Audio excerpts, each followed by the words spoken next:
Bem, vamos lá. Então, primeiro, bem-vindo, bem-vindas todos e todas aí que vieram e se interessaram por esse grupo de estudo. Eu queria começar me apresentando. Eu sou o professor Marco Antônio, aqui da Faculdade de Direito da UFMG. Eu já há alguns anos que eu organizo esses grupos de estudo. Eu tenho 2 grupos de estudos, mas esse particularmente, que é o GFDP, Grupo Filosofia, Direito e Poder.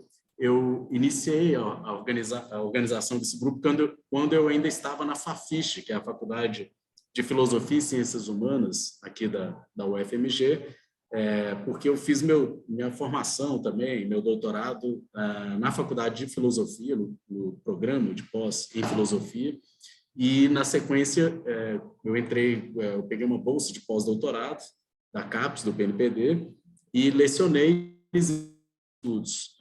Isso foi a partir de 2015, então a gente já está em 2023, já são 8 anos, mais ou menos, que esse grupo existe, e a cada semestre eu proponho textos e autores e autoras que que interessam, diferentes pessoas que estão fazendo pesquisa aqui na universidade, ou sob minha orientação ou não, mas autores em geral, e autoras ligados a temas e a questões ligadas à filosofia política contemporânea, ou perspectiva crítica. Então, nós já lemos no interior desse grupo textos do Michel Foucault, textos do Agamben, textos do Espósito, textos da Judith Butler, textos do Achille Mbembe, textos do Frantz Fanon, enfim, vários pensadores e pensadoras contemporâneos. E dessa vez eu sugeri, assim, é um texto, na verdade, que há um tempo que eu tinha interesse para esse material, o trabalho da Sueli Carneiro, que foi a escolha desse semestre, mas essa tese dela, que foi defendida já tem bastante tempo, né? Se não me engano, em 2005, né? Então, muitos anos atrás já, ela nunca tinha publicado na forma de livro. Algumas das teses desse livro já circularam assim, em artigos que ela publicou, que eu já tive acesso. A própria tese dela, eu também tinha acesso ao PDF, está nos bancos de tese, mas eu nunca tinha parado para ler, porque havia sempre uma expectativa de que sairia na forma de livro. E finalmente isso aconteceu, foi agora, no início desse mês de fevereiro, então tem menos de um mês que esse livro foi lançado, esse livro que está aqui na minha mão, que é o dispositivo de racialidade, tem menos de um mês, e assim que eu já tinha, na verdade, encomendado ele, ainda no pré-lançamento, assim que eu recebi ele em casa, eu montei um cronograma de leitura para poder fazer isso coletivamente no seio do grupo, para mais pessoas que tenham interesse nesse material, para a gente poder ler juntos e discutir. Eu, particularmente, gosto muito de fazer isso, essas leituras em grupo. Já adianto que, para mim, grupo de estudo é absolutamente diferente de sala de aula, né? Quando eu vou para a sala de aula, obviamente, eu vou falar de um assunto que eu já li, que eu já conheço, e que eu selecionei para trabalhar aquilo na sala de aula. No grupo de estudo, não. Eu faço um estudo em grupo. Então, eu vou ler o texto junto com vocês, né? Eu estou estudando com vocês, e a ideia é fazer isso e ter uma interlocução, ou seja, e fazer um exercício que eu acho muito proveitoso na leitura de um texto, que é não apenas ler sozinho, mas é ler, depois falar sobre aquilo, apresentar de alguma maneira os pontos principais e escutar outras pessoas, outras perspectivas e dialogar, enfim. Então, acho que isso torna a leitura muito mais rica. E, para mim, tem um outro elemento que eu acho fundamental, que é, ao me propor aí a organizar esses grupos, eu me obrigo também a ler esse texto, acaba sendo um compromisso que eu assumo, e com isso eu acabo avançando mais nas leituras, né? Quando a gente faz sozinho, é muito comum a gente ir deixando para depois e passando outras coisas na frente. Então, isso para mim funciona bem também como algo que me obriga mesmo a ler um texto que, enfim, é importante, que eu quero ler já faz tempo. Bem, então, a ideia, a primeira ideia do grupo, então, é essa: discutir temas de filosofia política contemporânea. E a escolha da Sueli Carneiro vem trata-se de uma pensadora brasileira que é uma referência, não só pelo trabalho intelectual dela, mas pela militância, pela atuação política, ação política dela, junto ao movimento negro no Brasil, sobretudo o feminismo negro no Brasil. Ela, enfim, tem uma trajetória bastante rica. Inclusive, eu indiquei alguns textos para serem lidos logo nesse primeiro encontro, com uma leitura prévia para vocês se prepararem um pouco mais para enfrentar esse livro na sequência. Eu indiquei justamente uma entrevista que ela concedeu alguns anos atrás, é recente, e uma entrevista na qual ela fala justamente dessa longa trajetória dela. Sueli Carneiro já é uma mulher de mais de 70 anos e que tem uma história de luta e de reflexão. Enfim, então, aqui ela fala um pouco sobre as principais influências teóricas dela, um pouco sobre a atuação dela junto ao movimento negro brasileiro, essa militância política, etc, etc. Então, quem não leu, sugiro que pegue uma entrevista curta, são 3 páginas, mas que já dão uma ideia da dimensão, da importância que ela tem nessa área e acerca dessas questões. Ok. Quanto ao livro, especificamente, que é o dispositivo de racialidade, eu também indiquei algumas leituras prévias para o nosso encontro inicial, que é basicamente a introdução do livro e o pós-fácil do livro, que é um texto da Yara Fratesi, que é um texto interessante para a gente entender um pouco a proposta da Sueli Carneiro. Esses textos, como eu vou passar aqui por algumas questões, para a gente começar a nossa conversa, mas antes de entrar exatamente no texto, eu indiquei eles também porque eles estão disponíveis no próprio site da editora, né, da Zahar. Eles deixaram como uma amostra do livro essas partes introdutórias. Elas estão lá como, enfim, para as pessoas conhecerem um pouco mais do que se trata a obra. Então, eu coloquei o link, que isso já facilita o acesso de todo mundo. Mas o livro mesmo não está disponível, eu, pelo menos não sei de nenhuma versão PDF, ele acabou de sair, então não está disponível.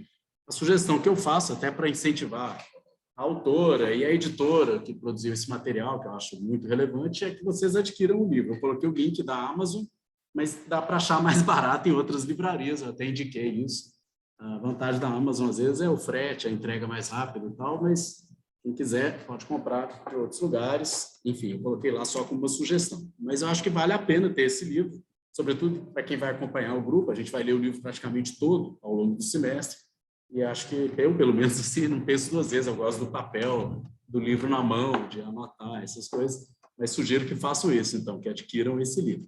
Para quem não tiver condições aí de comprar esse livro, né, tem essas partes introdutórias que já estão disponíveis, hoje, que eu já tinha mandado os links, mas é possível também ler a tese dela. Na tese, esse livro, ele na verdade, uma forma, né, que foi dada a um trabalho defendido na forma de tese. Eu não fiz nenhuma comparação até que ponto o livro modificou o que está na tese, mas os capítulos são basicamente os mesmos da tese. Então, para quem não puder adquirir o livro, a sugestão é que pegue a tese, o arquivo da tese.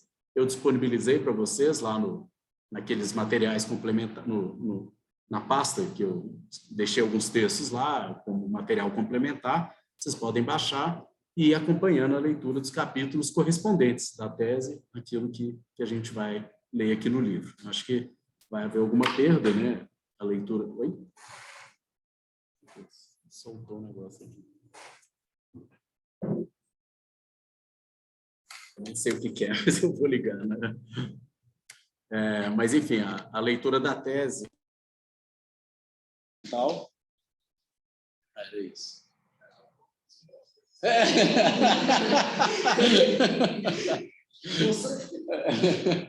Mas, enfim, a leitura da tese deve haver alguma perda, mas já é pelo menos o conteúdo, em grande medida, deve estar lá.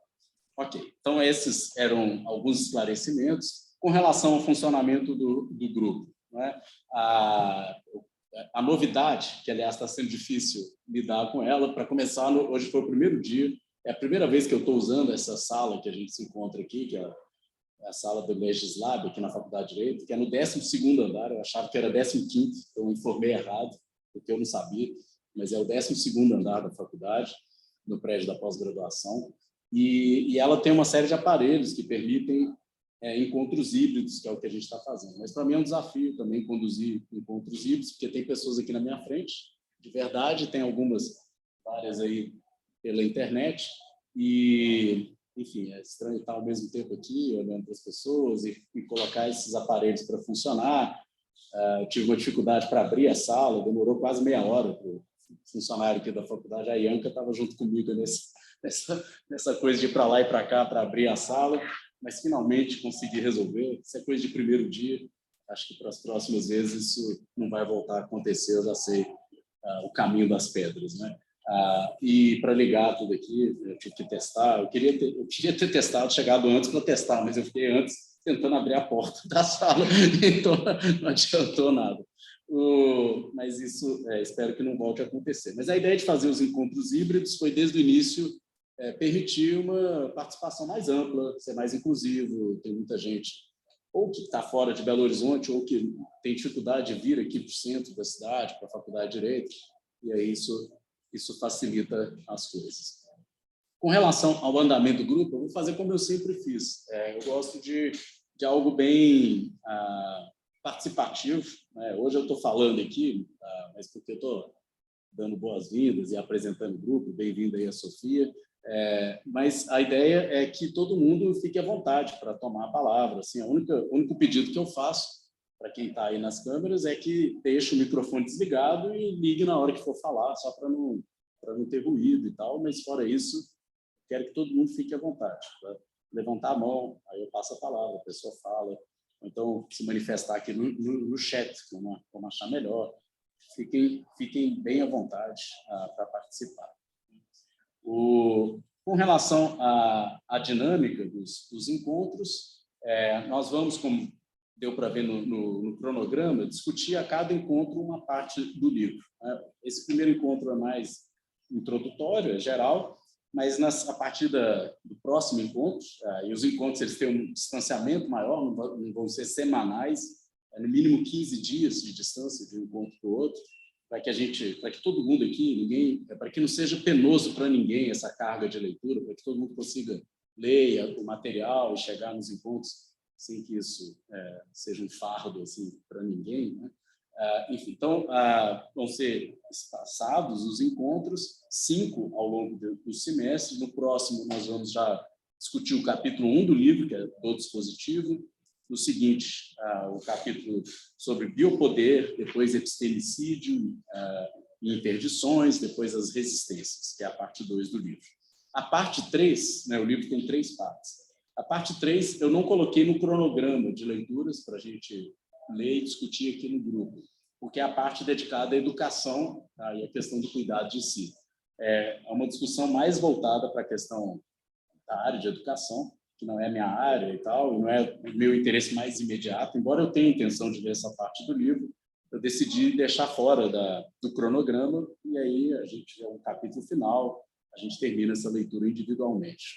Isso para não pesar muito, porque tem outras atividades que eu estou conjugando com as desse grupo nesse dia. Enfim, então, a ideia é essa, a gente vai ler até a página mais ou menos 300 do livro, até a página 305, que é quando termina a parte 2 do livro, que trata das resistências. Ok. Sobre o perfil dos encontros, e, em princípio, eu não estou pensando em ter um relator, alguém que vai assumir assim, a apresentação, a condução da discussão, mas eu acharia interessante assim, que vocês trouxessem para os encontros questões, ou dúvidas, ou comentários, o que, de alguma maneira, passou, assim, vocês pensaram, coisas que vocês refletiram quando leram o texto. Que vocês tentem marcar, anotar isso e trazer para a nossa reunião, porque a partir dessas observações, dessas dúvidas, desses comentários, a gente pode conduzir melhor a nossa conversa. Enfim, então, e não precisa ser necessariamente uma pergunta ou uma crítica, pode ser, às vezes, ler isso te remeteu a tal pesquisa, tal... enfim, aí você pode sugerir outros livros, outras questões. Acho que isso pode enriquecer, pode ser interessante para todo mundo que está aqui ouvir essas considerações de todo mundo, né? Então, fiquem não só à vontade para fazer isso, eu estou estimulando, façam isso, na medida do possível, venham para as reuniões com algumas reflexões e questionamentos. Ok. E no mais, com relação assim, à concessão de certificado, a participação, enfim, nem todo mundo precisa disso, dessas certificações, mas para aqueles que precisam, sobretudo, é importante que façam a inscrição ali no link que eu encaminhei para vocês, do Google, formulários lá do Google, porque é aquele material que a gente vai... A Ianca, que é a monitora do grupo, já montou uma tabelinha para mim com o nome, o número de matrícula ou o CPF de vocês. Eu vou encaminhar isso para o NIEP, que é o órgão aqui da Faculdade de Direito que administra e cuida dessas atividades de extensão e grupos de estudo aqui na faculdade, e são eles quem concedem os certificados no final do semestre. Então, eu vou passar para eles um cadastro do grupo com o nome dos participantes, e depois, no final do semestre, eu passo uma outra lista das pessoas que participaram do grupo, dos encontros, e que, aí, a partir dali, vocês podem, então, requerer junto ao UNIEP, eu vou passar, claro, o contato para vocês depois, quando o grupo terminar, mas aí vocês podem pedir os certificados lá, eles que emitem esses certificados, tem número de horas aulas e tal. Então, isso pode ser interessante, sobretudo para quem é aluno da graduação, porque isso conta como atividade, como é que chama? ASD, né? Atividade... ACG, Atividade Complementar de Graduação, ACG. Mas também para outras pessoas que queiram, de alguma maneira, ter uma comprovação, um certificado de participação. Bom, e como eu disse, não precisa ser da UFMG para receber certificado. Quem é de fora é só informar o CPF, em vez de informar o número de matrícula, e tem direito ao certificado da mesma maneira. Bom, então, acho que essas eram as questões práticas. Não sei se eu esqueci de alguma coisa, creio que não. Esqueci de pegar água para mim, depois eu vejo isso. Então, depois eu pego. Mas eu acho que a gente pode começar, então, a falar um pouco sobre a introdução do livro e algumas questões que aparecem também no pós-fácil, que ajudam a gente a situar melhor a proposta da Sueli Carneiro, né? Bom, logo no início da introdução, o título é Emancipação para Todos. Eu vou falar tanto da introdução como da apresentação, que vem logo na sequência. O subtítulo do livro, aliás, é bastante interessante, que é o título da tese, na verdade, que depois virou o subtítulo do livro, que é A Construção do Outro como Não Ser como Fundamento do Ser. Esse subtítulo claramente aponta para a ideia de como a figura, o negro e a negra foram construídos, né, como um outro em relação àquele que seria uma espécie de humanidade tomada como universal, que nada mais é do que o homem branco, né, tomado como uma espécie de modelo universalizável, assim, do que é o humano, e em contraposição a esse branco vão se construindo outros seres que são racializados, né, ou seja, eles são produzidos e construídos a partir desse modelo supostamente universal de humanidade, né? Então, o negro é sempre colocado nesse lugar do outro, né? Como se o branco não precisasse definir o ser branco como uma especificidade, né, racial, é como se aquilo fosse humano, vamos dizer assim, e as variações, ou o não branco, digamos, que precisa, de alguma maneira, se colocar como tal, né? Então, ela começa o texto, no segundo parágrafo, dizendo isso: dirijo-me a ti, eu hegemônico, falando do lugar do paradigma do outro, né? Então, isso é uma coisa interessante de pensar. Vai bater a porta.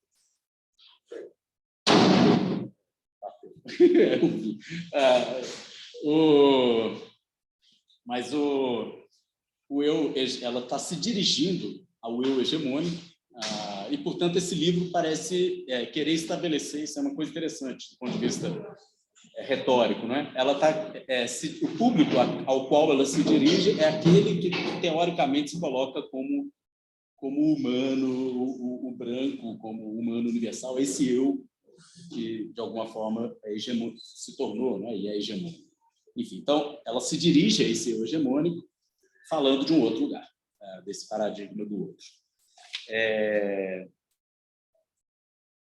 E ela, na sequência dessa introdução, no final da página 9, diz que ela aspira ao ensino que decorrerá do encontro dos nossos aprendizados. Então, o livro se propõe a ser um diálogo, vamos dizer assim, desse outro, a partir do lugar desse outro, né, que foi construído como outro, racializado, ele estabelecendo um diálogo com o eu hegemônico, e que, a partir desse diálogo, poderia haver um aprendizado, inclusive um aprendizado mútuo, né? Os dois têm os dois lados, né? Tanto do outro como do eu hegemônico, tem muito a aprender com esse diálogo, com essa reflexão em conjunto. E na página 10, ela continua: talvez o nosso diálogo possa emergir, talvez do nosso diálogo possa emergir um ensino capaz de nos reconciliar a ambos no interior daquela indivisibilidade humana, onde nada que seja humano nos será estranho.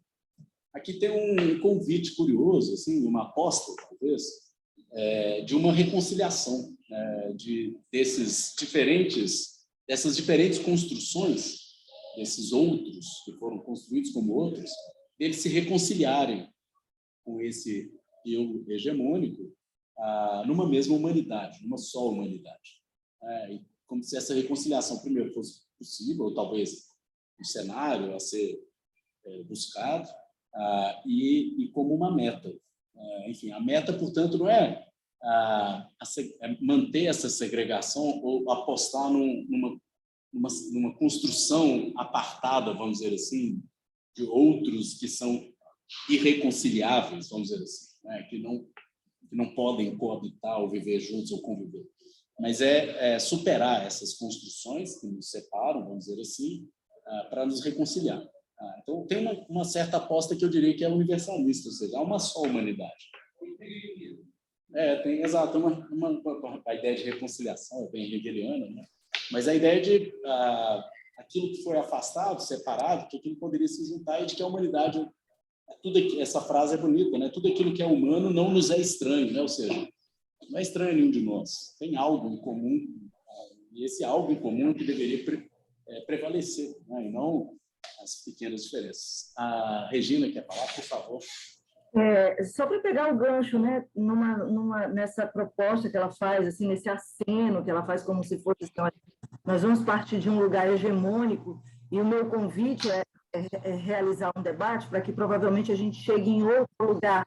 E ela chama isso de plenitude. Eu achei muito interessante essa referência que ela deu a esse diálogo, né? Ela não fala de unificação, ela não fala de homogeneização, muito pelo contrário, mas fala de plenitude, né? Do eu li, né? Ela usa esse termo. Eu achei muito interessante. Exato. É interessante, e tem outros momentos aqui do texto, acredito que no livro vai ser mais explorado, como que essa construção de parcelas extremamente significativas da humanidade como um outro, né? Essa racialização de esse outro racializado, como que isso impede uma certa plenitude, como que isso priva as pessoas de uma série de... Não são só oportunidades, não, mas de constituição mesmo, de si e tal. Então, você tem um empobrecimento do humano. E esse empobrecimento não é só do outro, é do próprio eu hegemônico, né? Enfim, então, eu acho que essa é uma ideia interessante. A plenitude parece exigir um aprendizado mútuo, e uma superação, uma reconciliação dessas diferenças. Tem mais alguém que quer se manifestar? Será que a gente encosta ali? Vou pedir para você colocar uma arminha para mim. Não precisa encher, não demora muito, só um pouco.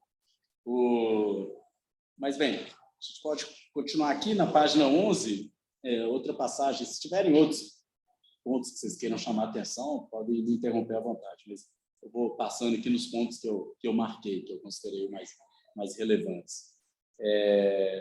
Na página 11, diz a Sueli Carneiro que tu te encontras encastelado na contemplação da ideia que tens do mundo, e eu, anjo caído, residente nesse mundo, te convido a olhá-lo com olhos que te permitam ver nele a tua face refletida.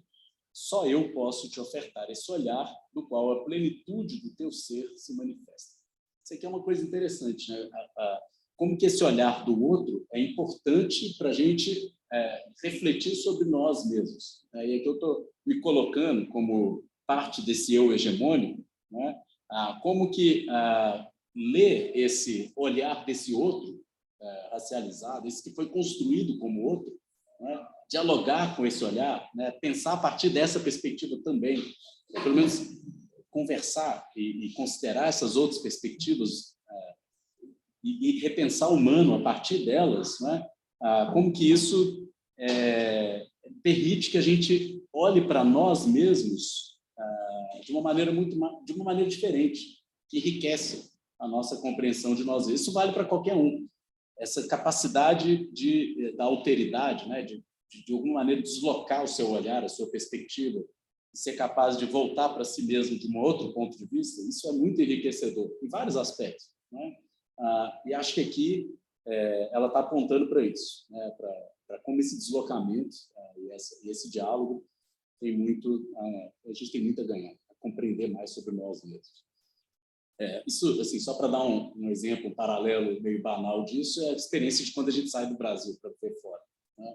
E a gente passa a olhar para nós mesmos como brasileiros com um olhar distanciado, assim, a partir de uma perspectiva diferente.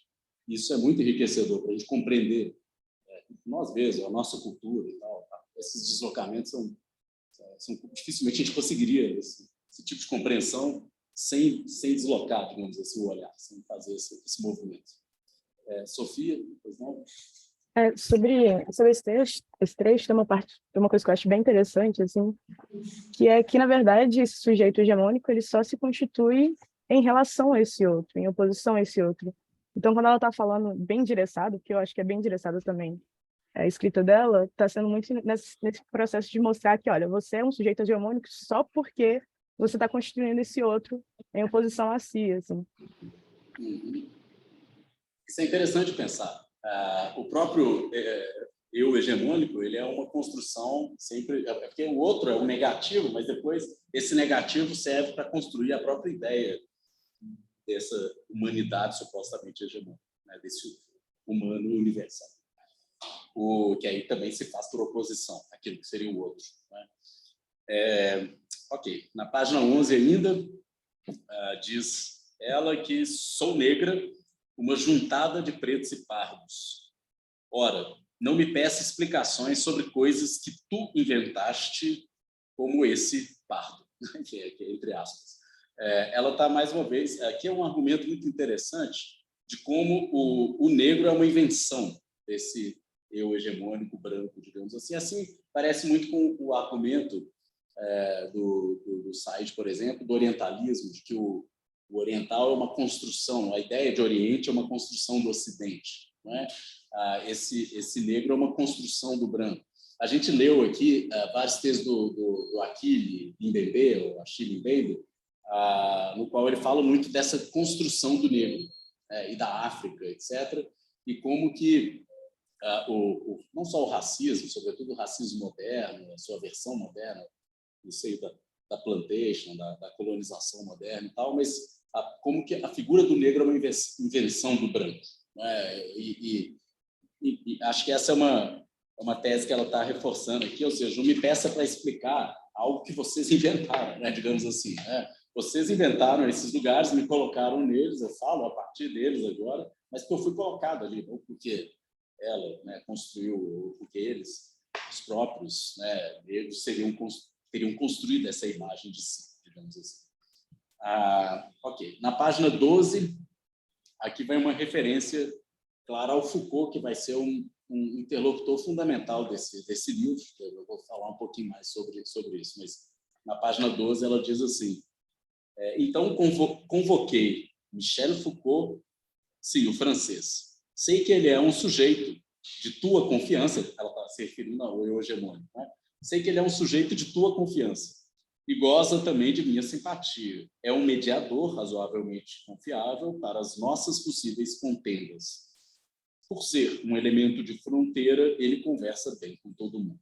Então, o Foucault entra como um mediador, curioso, né? Porque, é claro, do ponto de vista do lugar de fala de Foucault, a gente está falando de um filósofo, homem, francês, branco, etc., né?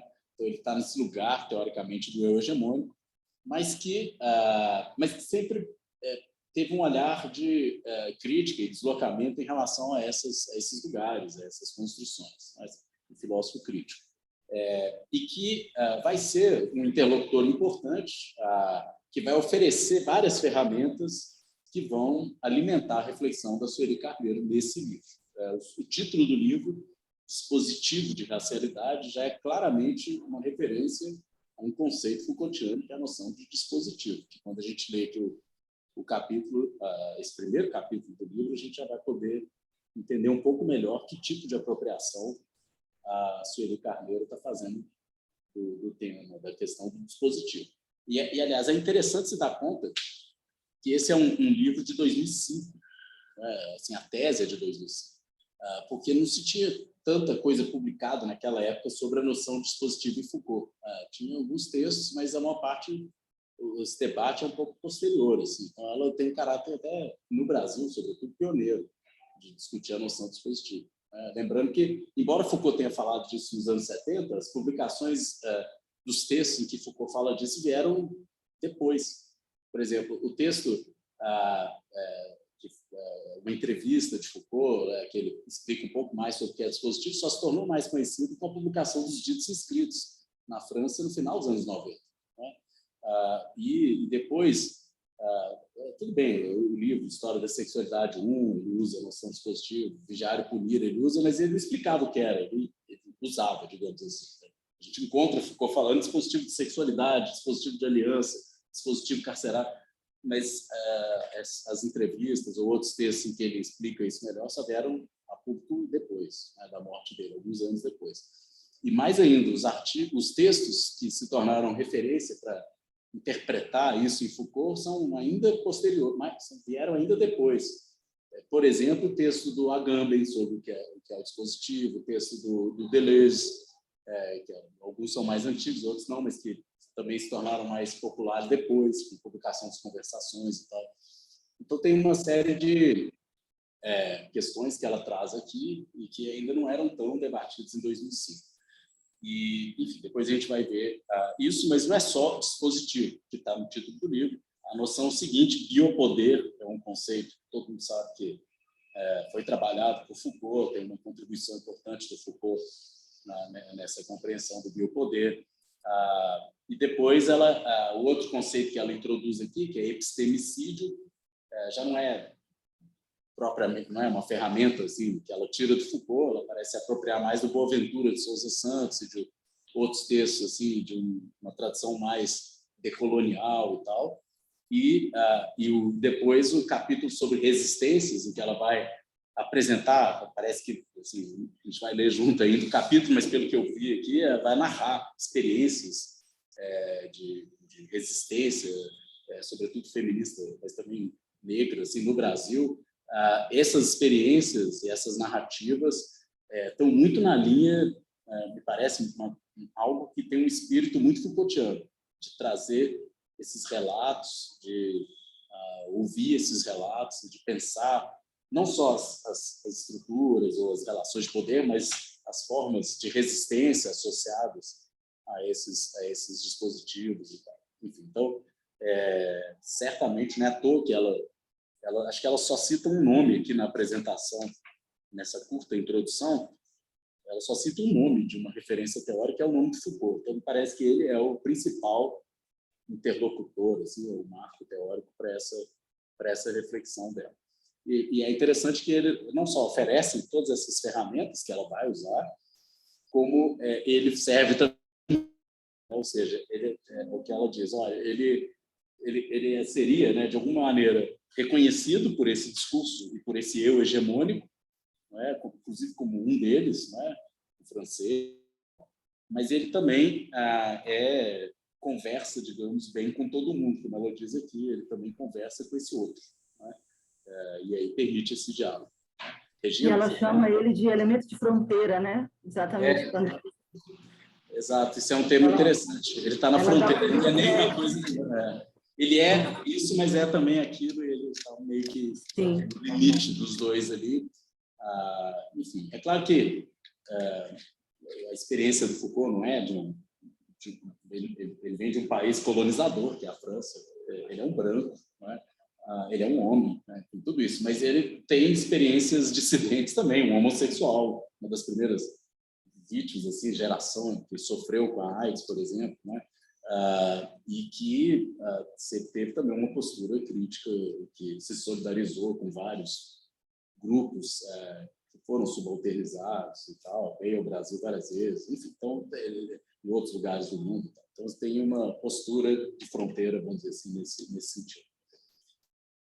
Ok, página ainda 12, para finalizar aqui essa introdução, diz ainda a Sueli que, de espírito aberto, te convido a esse diálogo, confiante de que é possível conquistar corações e mentes, mesmo entre os que, como tu, rejeitam o som de vozes subalternas, para construir outros cenários e roteiros que representem a emancipação para todos. Aqui é uma passagem também que a gente vê fortalecida essa ideia de que é um convite ao diálogo esse livro. Não é porque quando a gente fala em questões identitárias, a questão negra ou feminista, tradicionalmente ela é vista como uma dessas questões identitárias, algumas delas. Normalmente, algumas pessoas tomam esse discurso, essa referência, essas identidades, como uma espécie de o contrário do diálogo, vamos dizer assim, como algo que tende a afastar as pessoas. Tem gente que vê sempre esse debate como algo, como se um certo discurso que existe, que eu acho muito problemático, a gente vai poder, acho que a partir desse livro, inclusive, pensar mais sobre isso, mas é aquela coisa de que, ao simplesmente falar em identidades, você estaria criando diferenças, vamos dizer assim, ou alimentando ainda mais diferenças que deveriam ser superadas, e que a superação dessas diferenças passaria por simplesmente deixar de fazer referência a essas identidades, não falar mais em raça ou em gênero, ou etc., como se o não falar superasse por si só as diferenças e as opressões que existem, né? E, no entanto, me parece que a proposta dela, por um lado, aponta numa direção que é comum, ou seja, nós precisamos sim superar essas diferenças, nós precisamos sim dialogar, né? Só que o diálogo não vai se fazer por meio do esquecimento, ou por meio do apagamento, ou como se esses fatos simplesmente não existissem, né? Ou como se nada tivesse acontecido. Enfim, então, se a igualdade é algo fundamental, se a liberdade é algo fundamental, isso é algo a ser conquistado, né? Por meio do diálogo, mas algo a se conquistar, não algo que a gente vai pressupor de partida, né? Como se já existisse, né? Bem, então acho que a ideia é um convite ao diálogo, mas não ao esquecimento, né? Não ao apagamento, digamos assim, mas pelo contrário, talvez o fazer aparecer ainda mais o que é a racialização, o que é esse fenômeno, o que é a construção do outro, ao fazer isso aparecer de forma mais transparente, mais clara para todos, isso contribui, na verdade, para a reconciliação e para a emancipação de todo mundo, como ela diz aqui, né? Se emancipar, se libertar, superar, digamos, uma opressão, se conquista pelo diálogo, sim, mas por fazer, digamos assim, por lidar com a nossa história, com as nossas mazelas, com a constituição de nós mesmos, etc. Acho que passa por aí, talvez. Acho que na apresentação, na sequência, que ela desenvolve um pouco mais isso nesse capítulo Ser e o Outro. Bem, alguém tem mais alguma questão, assim, ou comentário sobre esse trechozinho inicial do livro, que é a apresentação? Acho que a gente pode ir para o próximo, Ser e o Outro. Eu acho que uma coisa que me chamou a atenção é que de todos essas produções que são feitas por intelectuais negros que se ocupam de identificar e se voltar para esse lugar que o negro é colocado, é a primeira vez que eu vejo com esse destinatário o outro. Porque, por exemplo, quando o Fanon escreve Perdente em Máscaras Brancas, ele deixa muito claro que o que ele está fazendo é tentando disponibilizar certas ferramentas para que os homens e as mulheres negras consigam se distanciar desse lugar de complexo, né, que é mais voltado para a psicologia, da psiquiatria, na verdade, geralmente, mas esse lugar de complexo que eles foram colocados. E não que exista um valor maior ou menor a depender do destinatário, mas é só bem inovador essa proposição dela, de se voltar ao outro e propor um diálogo em busca de uma libertação conjunta. Eu concordo, só que no início do livro do Fanon, de fato, tem uma diferença. Aqui, claramente, a Sueli Carneiro está se dirigindo ao eu hegemônico. Parece vamos dizer assim, retoricamente, ao público, ao qual ela está, o auditório dela. Agora, no caso do Frantz Fanon, de fato, o auditório primeiro dele é o próprio negro, para que ele justamente tome consciência de certos aspectos, etc. Só que no início do Pele Negra, Máscaras Brancas, o Frantz Fanon diz isso que você está dizendo, mas ele diz também que esse livro tem muito a dizer para os brancos. Não sei se, ou seja, como se fosse... Mas foi quase um colateral, mas não... talvez um colateral, mas algo tipo assim, olha, brancos, esse livro também é importante para nós. Enfim, ele dá um lugar também para o branco como um leitor que deve, né, passar por essa experiência também, olhar por ele, enfim, ler as coisas a partir desse olhar também. Né? Talvez um auditório indireto. Enfim, beleza. Então vamos para a apresentação Ser e o Outro. Aqui, esse título já mostra uma carga filosófica assim, maior para o livro e para o debate que vai ser colocado aqui. Alguns filósofos são citados aqui, ou vêm à cabeça da gente ao ler um título desse. Um deles é o Heidegger, que está citado, a gente vai precisar... E ela vai mobilizar alguma coisa do Heidegger, embora não pareça ser o principal interlocutor dela, ele está ali, no fundo, operando aqui nesse livro também. E outro é o Hegel, né? A teoria do reconhecimento, etc. E aí a ideia da construção de si, passando por esse olhar do outro e tal. Vamos seguir o texto, e aí esses elementos talvez apareçam. Estou só reagindo ao título, Ser e o Outro.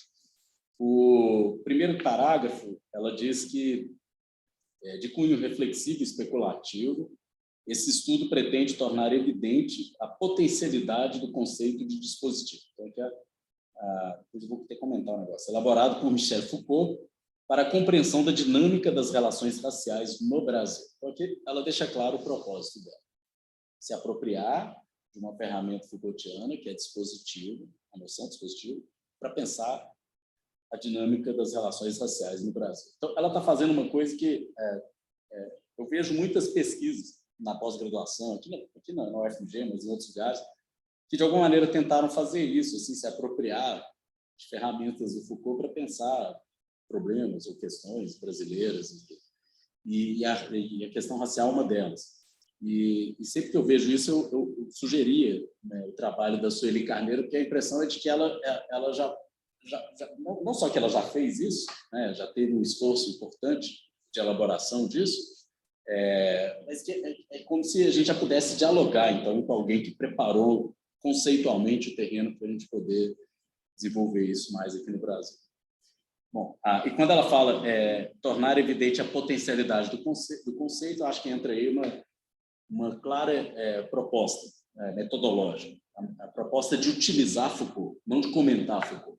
Não de Foucault, quando fala de dispositivo, diz isso, aquilo, tal texto, tal.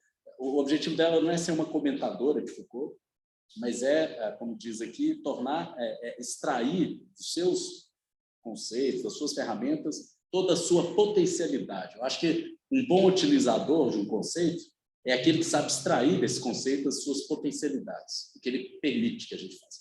Isso não significa, eu acho que é claro, assim como existem bons e maus comentadores, vamos dizer assim, aqueles que respeitam o que o livro, o texto, o autor disse, e aquele que não respeita, vamos dizer assim, existem bons e maus utilizadores. O mau utilizador, na minha opinião, quem que é? Não é aquele que se distancia da intenção do autor. Ele está utilizando, ele não é servil àquilo que o autor fez ou deixou de fazer ou quis fazer. Ele está explorando as potencialidades de um conceito. Então, o mau utilizador é aquele que não não consegue extrair essa potencialidade, ou que usa mal, vamos dizer assim, uma ferramenta. Então, uma ferramenta, igual qualquer, ela se presta a uma série de coisas. Um martelo, eu posso fazer várias coisas com ele, mas tem coisas que o martelo não serve para aquilo, ou não é uma boa ferramenta para aquilo. Não é? Então, tem uma série de potencialidades, mas não é tudo. Né? Se eu quiser apertar um parafuso, o martelo é horrível. Né? Enfim, então, para essa funcionalidade, tem outras ferramentas melhores. Então, acho que um bom utilizador é aquele que percebe, extrai dos conceitos suas potencialidades e consegue, a partir dessa extração, digamos assim, das potencialidades, dar um bom uso, um uso frutífero, que ilumina, que esclarece, que nos permite compreender melhor certas coisas. No caso dela, ela está deixando claro qual é o objeto a ser enfrentado. As dinâmicas das relações raciais no Brasil. E qual é a ferramenta dispositiva a partir de Foucault. Mas ela não vai falar o que Foucault falou, ela não vai repetir o que Foucault pensou, ela não está preocupada em ser fiel ao que Foucault pensou ou deixou de pensar. Né? É uma questão de extrair as potencialidades do conceito. Bom, então, e aí ela, na sequência, diz que ela, inspirada no filósofo francês, não perceba, uma inspiração, né? Ela procura mostrar a existência de um dispositivo de racialidade operando na sociedade brasileira. E essa, então, racialidade funciona como, diz ela, um domínio que produz poderes, saberes, subjetividades pela negação e interdição de poderes, saberes e subjetividades. Pode-se dizer que o dispositivo da racialidade instaura, no limite, uma divisão ontológica, uma vez que a afirmação do ser das pessoas brancas se dá pela negação do ser das pessoas negras. Aqui entra, acho que é um ponto fundamental que a Ianca chamou a atenção. Foi a Ianca? Foi, né? Não, foi alguém que falou. Foi a Sofia, desculpa. De que a construção, então, das pessoas brancas vai se dar por meio da negação desse outro, né? Que, no caso, aqui são as pessoas negras. Enfim, então, essa divisão ontológica entre o humano e um outro em relação ao humano, e esse humano se construindo a partir dessa construção desse outro, digamos assim, pela negação desse outro. Isso, para quem estava no grupo há mais tempo atrás, quando a gente leu os textos do Mbembe, fica muito claro, assim, em vários momentos do Crítica da Razão Negra, ele argumenta justamente isso, como que associa-se ao negro como um outro, o selvagem, o primitivo, o animal, etc., e, em contraposição, o branco vai se construindo, né, negativamente como o civilizado, né, o racional, etc. Né? Enfim, então, você tem essa dinâmica de construção de si, do humano, a partir da negação do outro. Ok, na página 3... Oi, diga. É interessante isso que ela coloca, né, a partir de pensar o dispositivo de pensar as relações raciais e a noção de racialidade a partir do conceito de dispositivo, onde ela chama Foucault. É interessante porque ela é absolutamente fiel a um pressuposto de Foucault de que toda verdade tem uma história, né, e uma história externa a essa verdade. Então, ela percebe que nessa relação agonística de poder e saber, há uma produção de uma verdade que pode vir, inclusive, a se cristalizar e virar um sistema de opressão, como a gente testemunhou ao longo da história, mas é uma verdade que se constrói, é uma verdade que se realiza, que estabelece práticas, estabelece discursos, produz subjetividades, né, a partir de um dispositivo que é de poder, né, e que gera essa prática, que é a prática da racialidade. É interessante como ela coloca isso a partir dessa noção de dispositivo, chamando Michel Foucault para fazer essa reflexão. Bom, obrigado, Regina. Enquanto você estava falando, eu mudei a câmera aqui para agora que eu consegui entender que a câmera que estava era do computador, eu coloquei a câmera que aparece algumas pessoas que estão aqui. Enfim. Tá, não, a fonte tá aqui. E deixa eu até conferir aqui, só um segundo. Tá, viva a voz, cancelamento de eco. Eu vou alterando aqui, ó. Vou deixar aqui agora a tela da câmera enquanto eu estiver falando, mas aí quando vocês falarem eu mudo aqui. Agora eu já vi onde que eu consigo fazer isso. Ok. Bom, deixa eu retomar aqui. De frente para mim. Bom, vamos lá.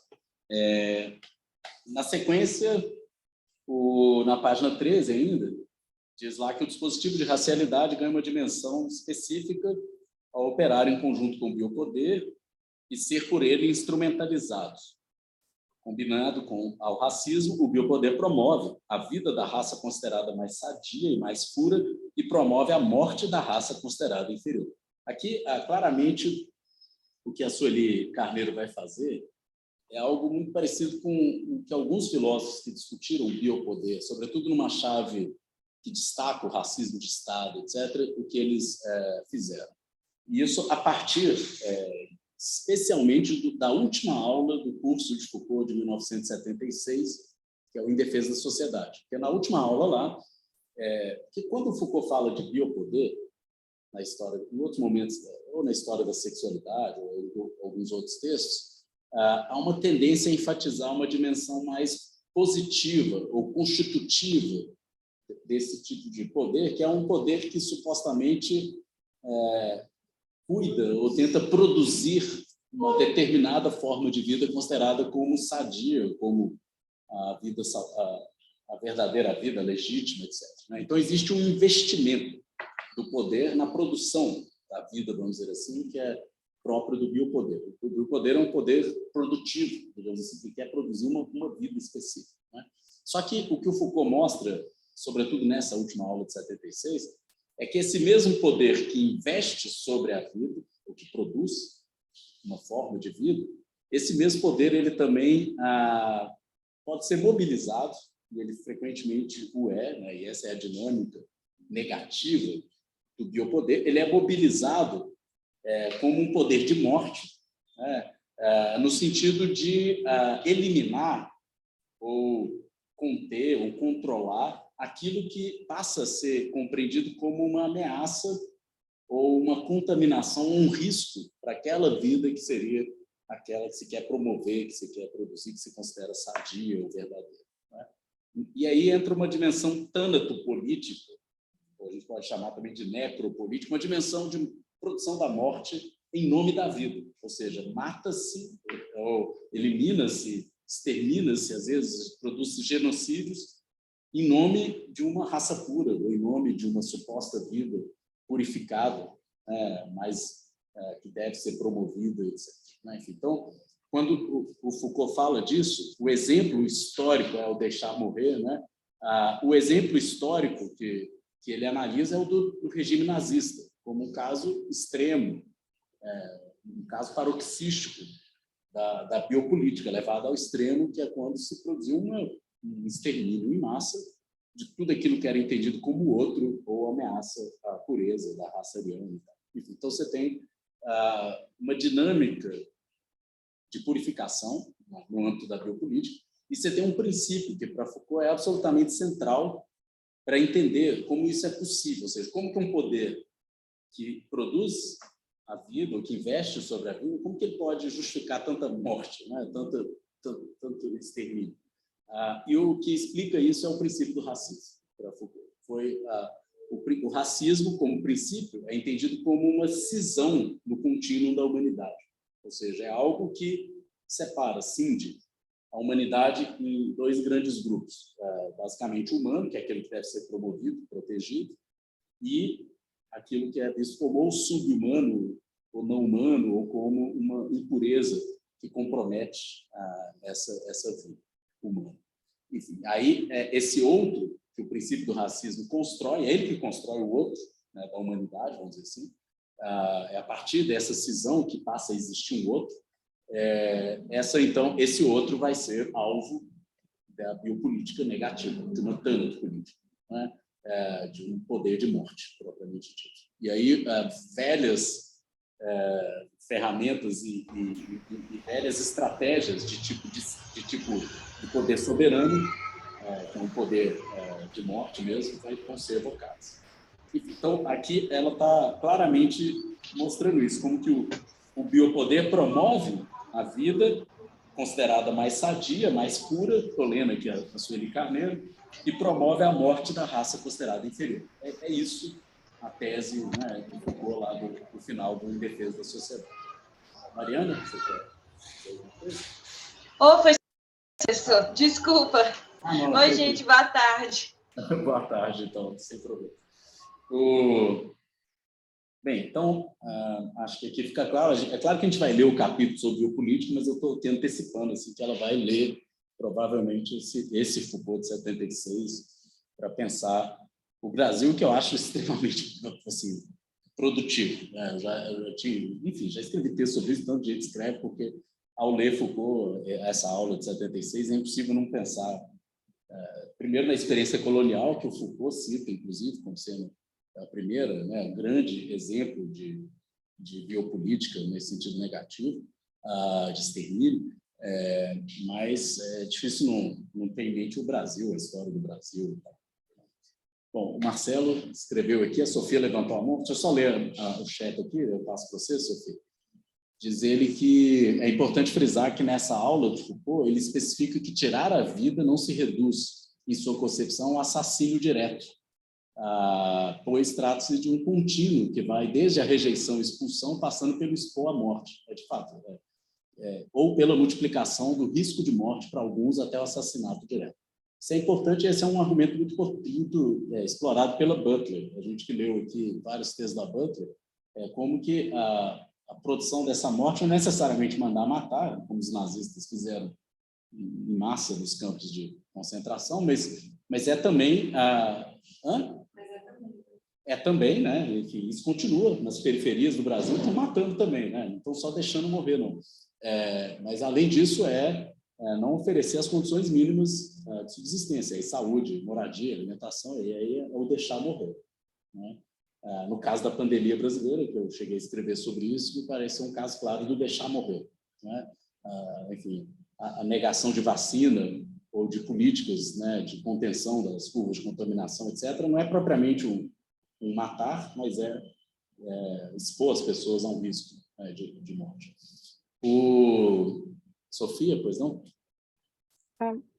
Uma coisa sobre essa leitura do Foucault, assim, é que a Sueli e o Bembe, eles estão escrevendo exatamente na mesma época, assim. O Bembe publica em 2003, o exame de qualificação da Sueli é em 2003, que inclusive esse trabalho era para ser a dissertação de mestrado dela, e aí nessa qualificação falaram para ser a tese, assim.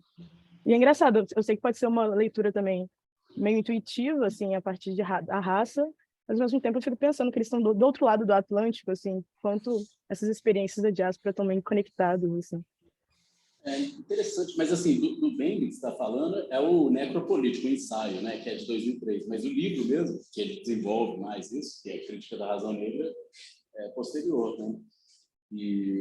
Mas é de fato curioso que seja da mesma época em lugares assim diferentes, e os dois estão muito, sobretudo o ensaio necropolítico, é uma exploração da biopolítica do Foucault, mas o argumento do Bembe é que esse conceito precisaria ser reformulado, né, para lidar com a experiência do terror colonial, que seria uma espécie de radicalização da política da lógica do biopoder de Foucault, como se o conceito Foucaultiano não fosse suficiente, vamos dizer assim, a gente precisaria reformular, e ele propõe a necropolítica. Já a Sueli Carneiro, pelo menos pelo que eu estou vendo até agora, assim, ela parece admitir que os conceitos Foucaultianos, como biopolítica, são suficientes para pensar isso, quando interpretados destacando essa dimensão negativa de produção da morte e tal. Pelo menos eu não vi aqui ela propondo outro conceito em substituição àquilo que o Foucault já teria apresentado. Ela está extraindo as potencialidades. Eu acho que ela vê mais potencialidade, talvez, do que o Bembe, né, nesse conceito. Enfim, mas é interessante esse paralelo, porque tem muito a ver, para começar, e são da mesma época, ainda mais curioso que seja. Oi? Tem comentário? O lápis. Pois é. Comentário do Marcos Joazek, que é? Deve ser João, né? José, sei lá. Tem um texto. Joase é o título, o autor. Eu não conheço. Tem um texto incrível chamado Convergências do Atlântico Negro, nas experiências de Guerreiro Ramos, Franz Fanon e o Dubois, escrevendo em continentes e décadas diferentes.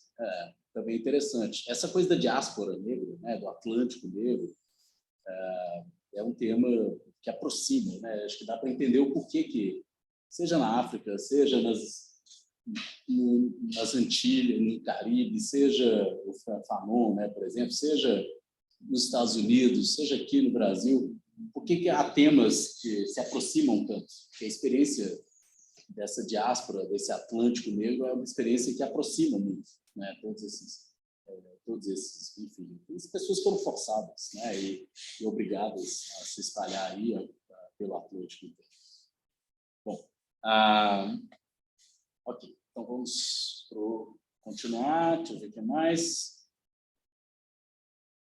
Esse aqui já falei. Agora, epistemicídio, no final da página 13, diz a Sueli Carneiro que esse conceito ela pega emprestado de Boaventura de Souza Santos, vocês devem conhecer, né? Sociólogo, português, extremamente atuante em várias frentes, e que ela usa o Boaventura para evidenciar o papel da educação na reprodução e permanência de poderes, saberes e subjetividades que o próprio dispositivo produz.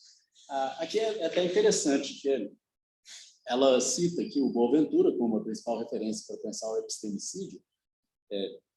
Quem já leu o Boaventura, né, sabe que ele teve um trabalho, inclusive, importante aqui no Brasil, estudando uma comunidade no Rio de Janeiro, a Passárgada, né, e o direito achado na rua, né, o direito de Passárgada, etc. E depois ele publicou um livro que é o Crítica da Razão Indolente, que foi um livro que, quando saiu no Brasil, Portugal, foi um livro que foi muito lido. Eu lembro de ter lido aqui na Faculdade de Direito, escrevi um artigo sobre Boaventura, depois sobre o projeto do Boaventura, que tinha um outro livro chamado Pela Mão de Alice, que ele já introduziu algumas questões de um pluralismo jurídico, etc. E eu cheguei a escrever um outro artigo depois sobre um direito pós-moderno e tal. E o Boaventura era uma referência importante na época. Ele chegou a vir algumas vezes à Faculdade de Direito aqui da UFMG. Aliás, ele vem frequentemente ao Brasil, os fóruns sociais mundiais. Eu lembro de assistir palestra dele em Belém, em fóruns sociais. Ele era uma figura muito presente, assim, e influente academicamente. Só que eu acho que de um tempo para cá, assim, nos últimos anos, ao contrário de Foucault, que, como eu disse, foi mais publicado e lido, né, e que hoje me parece que ele tem mais presença e influência nas produções assim acadêmicas brasileiras do que tinha em 2005, vamos dizer assim. Eu acho que Boaventura é o contrário. Ele era mais lido e estudado em 2005. Eu, por exemplo, estava interessadíssimo em Boaventura naquela época, escrevi sobre ele, li várias coisas, mas de um tempo para cá parece que a coisa perdeu um pouco de gás, assim. Eu não sei se é porque ele, quando ele publicou o Crítica da Razão Indolente, era para ser o primeiro volume de uma coleção extremamente ambiciosa. Não sei quem já leu o livro, mas ele apresenta um projeto de vários volumes e tal. Mas só que faltou, não sei o que faltou, mas ele não, que eu saiba, assim, depois eu parei de acompanhar também a produção dele, de um tempo para cá eu não acompanho. Eu vejo mais artigos de análise assim, de questão política. Eu tive a impressão de que ele se tornou mais um militante e menos um intelectual. Assim. Minha impressão. Não sei se eu estou sendo injusto com ele, mas eu vejo um pouco dessa maneira. Assim. O que não é demérito, porque é importante ter bons militantes, né, como ele, assim, que se posicionam, em geral, de uma maneira que eu concordo. E tal. Então, assim, é importante também. Mas eu tive a impressão de que ele acabou não realizando o projeto intelectual dele, pelo menos não plenamente, como se imaginava, como estava previsto, e aí ficou um pouco no ar, assim, e ele perdeu um pouco essa importância ou referência que ele tinha. Então, eu tenho essa sensação de que esse livro, até pela época que foi escrito, a tese, dialogou mais com Boaventura. Mas, enfim, a noção de epistemicídio é interessantíssima e vamos ver como que ela vai ser utilizada aqui. É só para vocês saberem, né? O Boaventura argumenta que pior do que talvez o genocídio indígena ou o genocídio dos povos, dos negros escravizados, que foram escravizados aqui nas Américas e tal, talvez o pior de tudo tenha sido a dimensão epistêmica que isso desse processo, que é a perda de tantos saberes, formas de vida, cultura, etc., que esse processo da colonização produziu. Colonização e escravidão moderna. Né? Então, ele chama atenção para essa dimensão, e é uma perda irreparável, talvez o mais lamentável dessa história toda. Se é que tem algo, é difícil medir o grau de o quão lamentável todas essas coisas foram, mas ele chama atenção para essa dimensão. O Marcos acabou de falar que a referência, caso alguém tenha interesse, recomendo o livro todo do Bernardino Costa, o Joás Bernardino Costa, Convergências entre Intelectuais, do Atlântico Negro, Guerreiro Ramos, Franz Fanon, Dubois, Decolonialidade, Pensamento Afrodiaspórico. Interessante, não conhecia o trabalho dele, depois eu vou dar uma olhada. Assim, obrigado.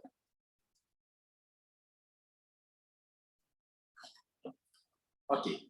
Depois, na página 14, a Sueli diz que esse livro vai procurar tratar das resistências negras. Aí entra a parte 2 do livro, que a gente vai ler aqui também, os relatos de resistência. E ela diz que a saída se dá pelo coletivo, entre o cuidado de si e o cuidado do outro, se fundem na busca da emancipação. Aqui também é um conceito Foucaultiano, cuidado de si, cuidar do outro. Isso está, sobretudo, naqueles últimos cursos do Foucault no Collège de France. E, mais uma vez, é espantoso que ela esteja falando disso em 2005, porque eu estou tentando lembrar em que ano...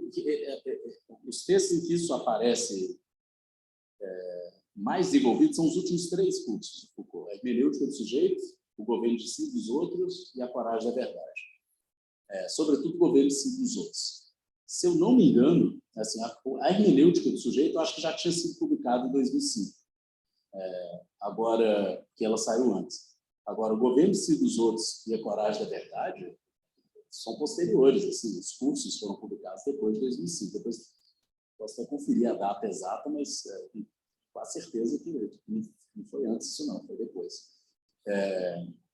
E impressionante que ela já esteja falando de cuidar de si.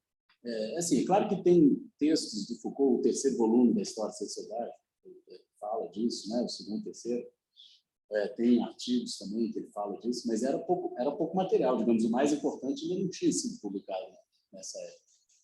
E ela já, não só tem ciência disso, como ela já está fazendo uma pesquisa. Naquela entrevista dela, fala, né? Não sei, mas que ela teve um professor que sempre muito também para o Michel. Se acessa, por exemplo, esse professor foi a parte do Michel. Pode ser. Não, já tinha alguns textos. Só estou dizendo que não era muito. É claro, quem assistiu aos cursos, mas mesmo quem assistiu o curso, assim, uma coisa é você ler e estudar uma obra publicada. Outra coisa é você assistir uma aula lá, e ele fala de um assunto, e aí você sai transmitindo isso aí, é diferente. Bom, é interessante, né, considerar isso. Isso dá, para mim, um caráter ainda mais pioneiro, bem inovador, desde inédito do livro. Oi, diga. Seria o caso, ou então, de pensar que ela inseriu esses termos, quanto noções de Foucault, para o livro e não na tese. Aí é o caso de ver na tese, ela usa esse termo cuidado de si na tese, né? Porque se usou realmente é uma coisa bastante antenada, até organicamente com Foucault, né? Mas talvez ela possa ter usado o termo cuidado de si por ocasião da reescrita do livro, né? Que é um livro recente. Eu posso conferir isso, mas eu tenho quase certeza que está na tese.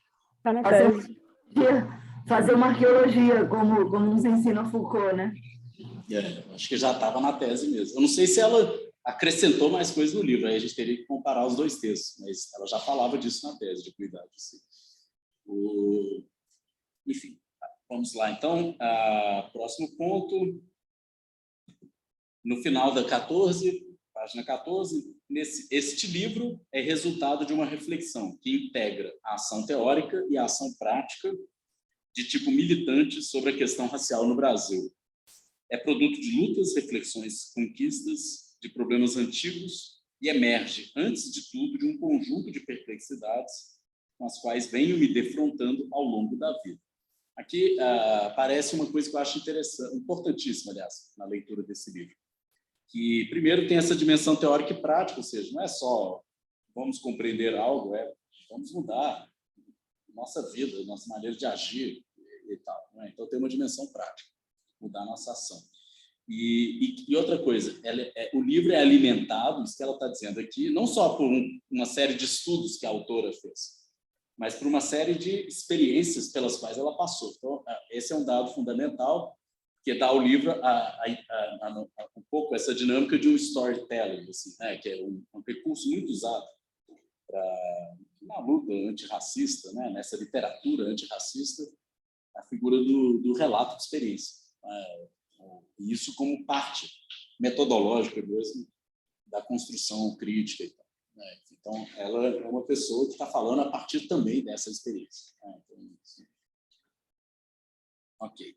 Na página 15, diz, no finalzinho, ela diz que esse livro está dividido, então, em 3 partes. Aqui ela apresenta a estrutura da obra. O capítulo 1, que é sobre conceitos positivos, nosso tema do próximo encontro. O 2, biopoder, e o 3, epistemicídio. E o 4, as interdições, que é um capítulo mais curto. Então, a gente vai ler junto com o 3, que é sobre epistemicídio.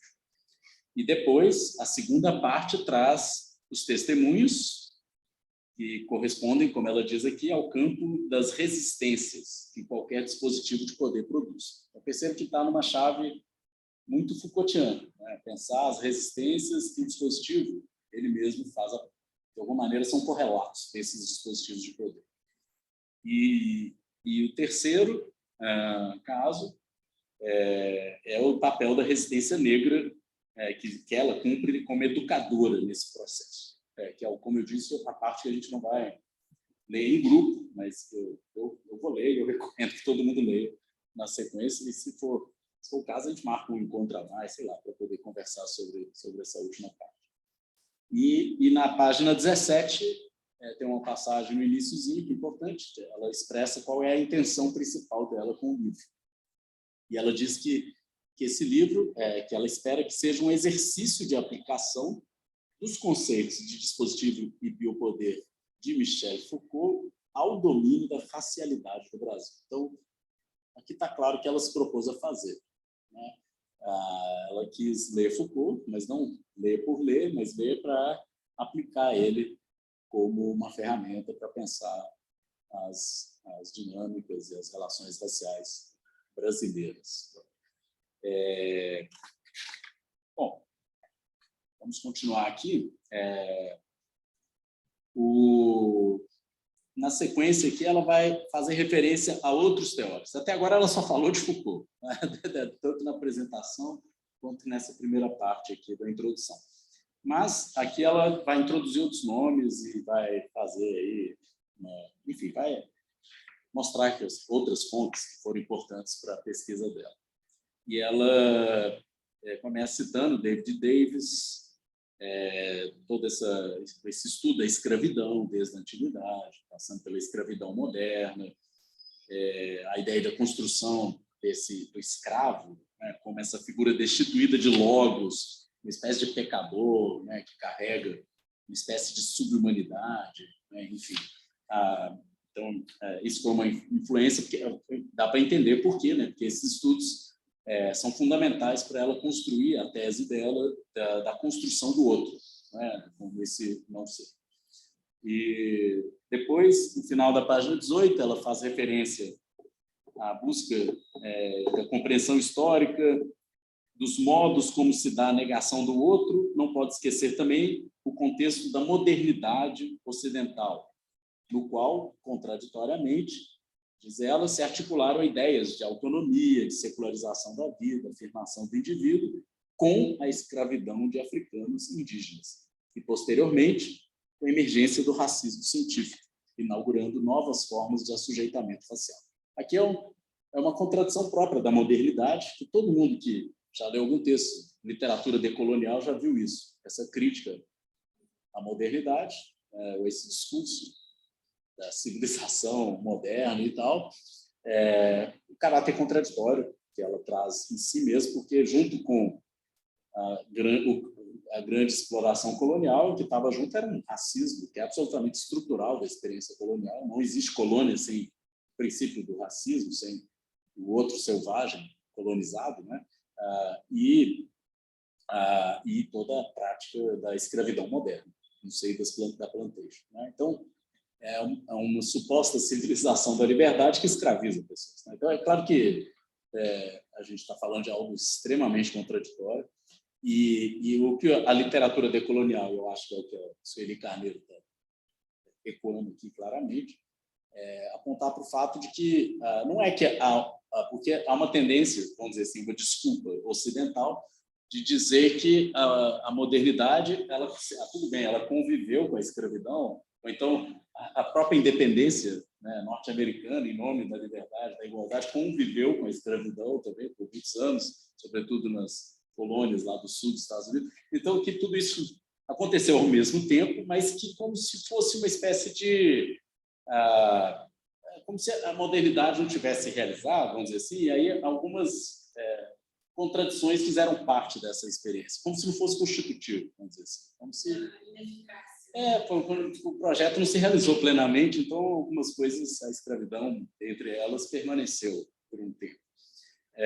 E o argumento contrário é isso, e a gente viu isso no tempo, mas em toda a literatura decolonial, é de que não é possível compreender, primeiro, a modernidade europeia sem a colonização, e segundo, que esses elementos próprios da experiência colonial, como a escravidão moderna, elas são uma espécie de subsolo e aquilo que tornou possível a experiência da modernidade europeia e modernidade ocidental. Então, não é um outro, não é uma coisa separada, não foi algo que não deu certo.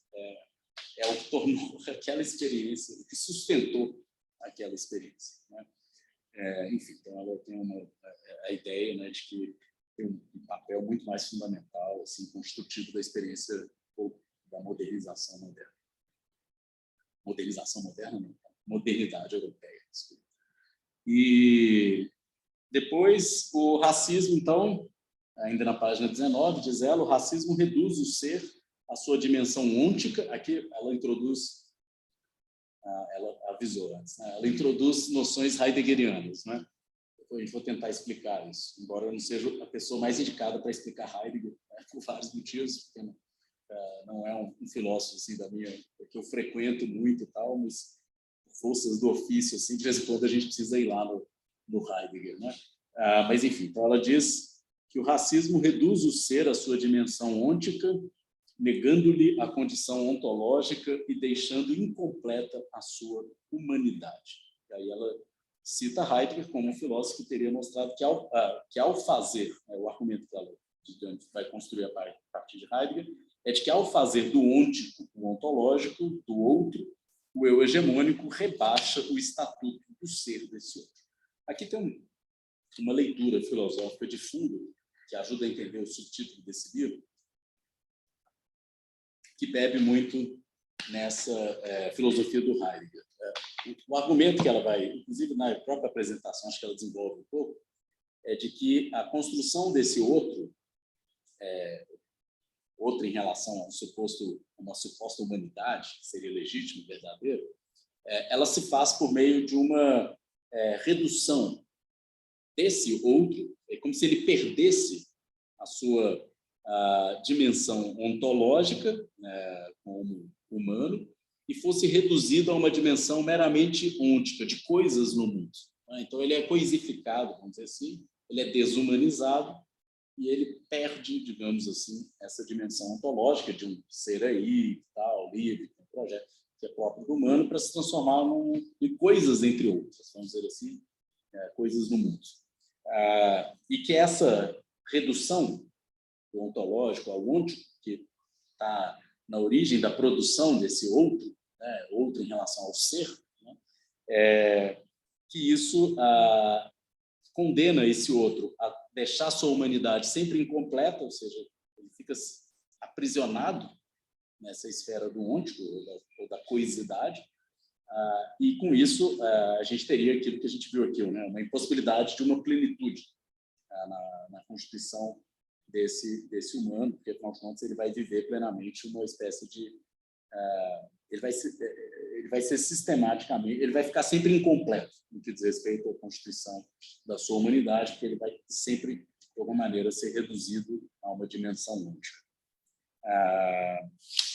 E, portanto, ele tem, o que ela diz aqui, né, essa estratégia rebaixa o estatuto do ser desse outro. O ser desse outro deixa de ser um ser livre, ou que tem uma dimensão ontológica de um ser, né, que pode se produzir a si mesmo, etc., para ser coisificado. Né? Perde a capacidade de acessar a direção, de representar o... Exato, ele não representa mais o universal, ele representa um particular, também sempre um particular, ou seja... E aí mascara, no caso da branquitude, mascara a própria particularidade, a função de uma universalidade pressuposta, coloca a negritude como a única particularidade que existe. Exato. Acho que esse é um ponto também fundamental aqui, como que o outro ele é sempre reduzido a uma particularidade, colocado no lugar de uma particularidade, nunca universal, nunca humano. Né? Pois não, Pedro? Foi engraçado o senhor mencionar essa questão do Heidegger, né, porque a gente está se preparando agora na disciplina econômica. A gente estudasse o Schur, que foi um dos discípulos de Heidegger, né, e ele constrói um livro, né, chamado Princípio da Anarquia, e o estudo é todo em cima do Heidegger. Tanto que a ideia de anarquismo que Nietzsche trabalha veio com essa inspiração do Schumann, do Lenin e do próprio Heidegger. E aí a gente se depara novamente com o Heidegger, aqui do Soren Carneiro, e por coincidência, quando eu estava pesquisando esses dias mais coisas do Schumann, como a tradução que a gente tem acesso no espanhol, eu estava procurando no espanhol. E tem um livro em espanhol também chamado assim, eu não li, né, mas achei que é o Sujeito Anárquico, era um estudo do Schumann e Michel. Então, assim, e aí eu também ponho nessa prateleira o Lacan, que também foi um aluno do Heidegger. E toda vez que a gente se debruça, pelo menos eu estou sentindo cada vez mais essa necessidade, quando a gente se debruça sobre ontologia, principalmente ontologia política, sempre há uma invocação do Heidegger na discussão como um todo. E, assim, tenho muitas antipatias com o Heidegger, mas, assim, deixo minhas antipatias de lado, porque eu sinto que uma agenda, pelo menos minimamente, quando alguém gosta de debater político, então, pelo menos essa questão da ontologia, tem que se debruçar, tem que passar minimamente pelo Heidegger para entender os reflexos dessas discussões e até onde você acompanha o Heidegger, se apropria dele e até onde não. De fato, não dá para evitar Heidegger o tempo inteiro, mas não dá para andar junto com ele também, de mão dada. Assim. Não tem que a gente está com Heidegger aí. Mas eu sempre achei que fosse passar para a vida beleza de ler Heidegger, mas eu acho que não vai ser. Eu não estou mandando ninguém ler Heidegger, não. É a Sueli Carneiro, ela que está falando. Enquanto a gente discute algumas coisas lá na disciplina, tem algumas semelhanças dele até com o próprio Deleuze. Então, sempre tem uma coisa assim que anda junto, ao mesmo tempo se distancia. Verdade. Mas eu acho que essa apropriação que a Sueli está fazendo do Heidegger é interessante, é pertinente, é interessante. Agora, a impressão que eu tenho é de que ela não vai muito fundo no Heidegger, não, ela nem se propõe a fazer isso, é explorar alguma coisa, e tanto melhor, porque se fosse esse, demandaria mais de nós leitores, assim, essa apropriação mais aprofundada do Heidegger. Mas eu não... E que tem uma outra coisa que eu queria chamar a atenção, é que a Sueli Carneiro não tem esse pudor, vamos dizer assim, de se valer de seja lá qual for o autor, desde que ofereça ferramentas que ela julgue potentes, né? Que ela julgue oportunas e potentes, não tem essa coisa de essa crítica ad hominem, né? De virar e falar assim, não, mas Heidegger é nazista, mas, sei lá, Foucault é francês e é branco e é homem, é como se isso fosse impeditivo, ou como se você não pudesse contaminar com essa fonte, porque, afinal de contas, diga. Eu conheci alguns grupos, né, que veem essa literatura colonial, e eles tentam, às vezes, como dar a entender esse sectarismo, né, com a Europa, não, vamos ter europeus. Mas eu gosto da forma que o seu cara faz, consegue equalizar isso. Muito, tem alguns autores também que ficaram mal vistos, né, dentro do Jason Smith. Um deles, não que não tenha sentido na área, as pessoas... Os textos, por causa dos comentários racistas. E, assim, como eu disse, não por acaso. Mas é muito interessante você ver alguns autores, como o Silvio Almeida, que ele está ali dialogando com ela o tempo inteiro. Algumas pessoas realmente extrapolam essa barreira que a gente acaba desenvolvendo em relação a alguns autores. É engraçado, eu acho que, assim, a minha opinião em relação a isso, tem uma certa mistura do pessoal com a contribuição intelectual das pessoas, e que é o seguinte, por um lado, eu não acho que a gente tem que simplesmente absolver todo mundo, como se qualquer tipo de comentário, ou racista, ou machista, etc., como se tudo fosse desculpável simplesmente porque naquela época... Aí, assim, a primeira opinião que eu tenho é de que sempre existiram pessoas que se posicionaram contra as formas de opressão e ela poderia ser uma dessas pessoas, seria ótimo que fosse. Mas aí isso, me parece, é uma crítica pessoal, ou seja, faltou a ela perceber isso, se posicionar em relação a isso, tem ideias com as quais eu discordo, etc, etc. Agora, até que ponto isso contamina absolutamente tudo que a pessoa produziu, todas as ideias que ela apresentou, todas as reflexões que desenvolveu, aí eu acho que é uma espécie de falácia do poço envenenado. Vocês conhecem essa falácia? É como se tem algo errado ali, então tudo está errado. Né? Então você não pode aproveitar, é como se aquilo envenenasse tudo que está naquele poço, eu não pudesse retirar mais nada dele. Né? Heidegger está cheio de coisa ali com a qual a gente tem que enfaticamente se posicionar contra. Né? Em vários aspectos, Hannah Arendt também, e vários pensadores. Agora, isso contamina o poço inteiro, Hannah Arendt, assim, não há nada que se possa extrair, ou o poço Heidegger. Né? Eu tendo não sei se é uma gentileza excessiva minha, mas a não misturar tanto assim, essa crítica é pessoal, que eu acho que é pertinente, ninguém está isento a ela. Né? Não acho que é desculpa dizer que Heidegger viveu numa Alemanha nazista por ele ser nazista, até porque tinha um tanto de gente lutando contra o nazismo, tá? Né? E morrendo por causa disso. E vários, enfim, Hannah Arendt ser racista, então nem se fala. Ela estava em pleno movimento negro nos Estados Unidos, luta de direitos civis. Eu acho que aí está muito também na questão de como a produção do autor é colocada diante disso, no sentido de que eu acho que da Hannah Arendt eu conheço um pouco mais, então o Heidegger eu realmente não sei nem comentar, mas o fato da produção dela ser financiada por interesse estadunidense, aí eu acho que acaba contaminando bem mais. Não é? Como é que é? O da Hannah Arendt, ela foi financiada, boa parte da pesquisa por interesses estadunidenses, anti-bolsonaros. Aí eu acho que boa parte da pesquisa é realmente contaminada. Pode ser, mas eu vou falar da Hannah Arendt. Teve um comentário aqui, que eu estava lendo, por isso que eu acho que eu não prestei atenção no que você falou, mas de que, lembrando que a Bell Hooks também faz isso, né? Se apropria de Paulo Freire, faz críticas, mas ao mesmo tempo se apropria de conceitos, tenta extrair a potencialidade desses conceitos, e por aí vai. Eu achei esse um exercício que, se a gente for ficar julgando demais as pessoas, eliminando tudo que elas disseram por causa desse ou daquele traço ou característica, ou posicionamento dessa pessoa com o qual a gente discorda, e vivamente, pode ser visceral a discordância, etc., mas rejeitar em bloco tudo que foi dito por aquela pessoa, me parece que é, no mínimo, perder ferramentas que podem ser potentes. Acho que é uma perda, é um empobrecimento, vamos dizer assim. A gente não tem que concordar com aquilo, mas se a gente tem algo de valor que pode ser apropriado, por que essa rejeição? Eu acho que isso potencializa, né? Pode ser exato. Enfim.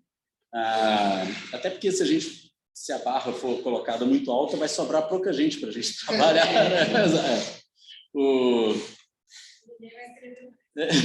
Exato. Bom, na página 20, ela define o que é raça, e assim, ó, eu coloquei o horário até 16h30, né? Estou vendo que faltam 15 minutos, então vou tentar resumir um pouco mais essa parte final. Mas ela define o que é raça, claramente não é algo, nenhuma realidade natural, etc., mas aqui ela está reforçando algo que eu acho que foi um tema muito importante no movimento negro, há um bom tempo, entender que, ao falar de raça, ninguém está defendendo que se trata de uma realidade natural, mas está defendendo, é claro, que é um construto social operante, que produz exclusão, né, opressão, nem se fala, né, de várias formas, e que, portanto, falar sobre racismo, sobre raça, não é uma maneira de naturalizar esses construtos, pelo contrário, né? Inclusive denunciar o caráter de construto que isso tem, e naturalizador que eles têm. Né? Enfim, então, diz ela que é meu pressuposto que raça é um dos elementos estruturais das sociedades multirraciais de origem colonial. Ela tem toda a razão, percebe? É um construto, é estruturante de certas sociedades, em particular das nossas sociedades, que são de origem colonial, e é algo que precisa ser compreendido, estudado, etc. Não para naturalizar, pelo contrário, para justamente desnaturalizar. Né?